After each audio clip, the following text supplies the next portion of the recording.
The herdsman produce fellow herdsmen. Cow produce cow. Herdsman don't produce cow. But when the whole responsibility of church growth is placed on the shoulders of the leader, it becomes too heavy. And I've taught this in my church. Let the choir sing on Sunday. Let whoever is a newcomer come to listen, hear the song, and you want to come and hear them again next Sunday. Church will grow by choir. Let the prayer band take responsibility for answered prayers, and take the burden of having to pray for people's problem to be settled. Take that off my shoulder. So they have their meetings during the week, and everybody in the church know if you have crisis, take it to prayer band meeting. Don't wait for pastor. There was a mad woman that was going on in the streets. I've shared this in KPM meeting, in some of the meetings. A mad woman on the streets, and walking past the front of my church, and it was the day we were eating Holy Communion. Long story. And I saw the woman walking naked in front of the church and had crossed going towards of a garage. And I told my wife, I said, this is another problem on Sunday morning, because in our orphanage, my wife had 85 children, motherless. 6 of them are from mad women from the streets. So I said, this one that is going about naked the way she is will soon get pregnant and will soon give birth to another one on the street. So what do we do? And she was taking back in the child. So I told my wife, what I will do, I will get to church and I will announce to church that I will not be able to have a long sermon today because I saw a mad woman on the streets, and I'm going to go after her and see what I can do to rescue. If I cannot rescue her, I will see what I can do about the baby on her back. So I told the ushers in front of the church, run. If this woman does not branch off the major street, you meet her in less than a kilometer away. Wherever you meet her, pin her down. I will soon come and meet you there to see what I can do. So I introduced my sermon by saying, men and brethren, my sermon this morning will not be a long one, because there's a mad woman on the street I saw, and I'm going to go after her to see what I can do. You are the 99. You don't have problem. I'm going after the lost one on the street.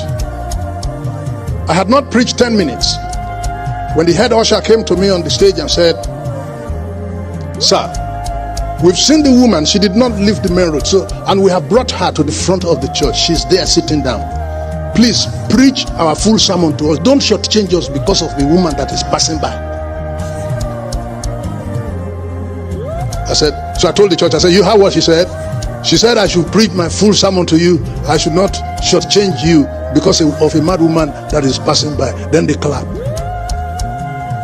I had preached yet another 10 minutes. The head usher came and said, sir, you know today is Holy Communion service, and we had excess wine we were to throw away. And somebody, one of the ushers said, give it to her, let her drink, she will become well. And one of the ushers said, Holy Communion for a mad person. And another one answered and said, okay, are you going to drink it? Are we not going to throw it away? Give it to her, let her drink. The woman drank it and became well. So I had not preached another 5 minutes when the head usher was patrolling between the audience and coming to say, you know, the next thing now is that when she drank the wine, she became well. Everything about her was correct. She was calm, she was reasonable, she was grateful for us taking her off the streets. And when we saw that, we were looking for clothes for her to wear. We look among us, who is her size, and your house is not far from church. Could you please go fetch dress? And look at the baby. You have a baby like this one? Can you go home and find dress for the baby? And we have dressed her. We have dressed her child, and they are in the service. Then I announced to the church, if I was not briefing the congregation each time the head usher was shuckling, you will think we were making a story up. But I was always telling them what was happening. And so when I told the church that the woman that I am talking about is now well from the remnant of the wine you drank. Somebody said the remnant of the wine we drank healed a mad person. Me that drank the original, I am sick. I said, well, something's wrong with me. And when I asked, where is she? And she stood up from the congregation. It was the easiest sermon for me to preach because we can all see it. So our church was growing through the ministry of the ushers.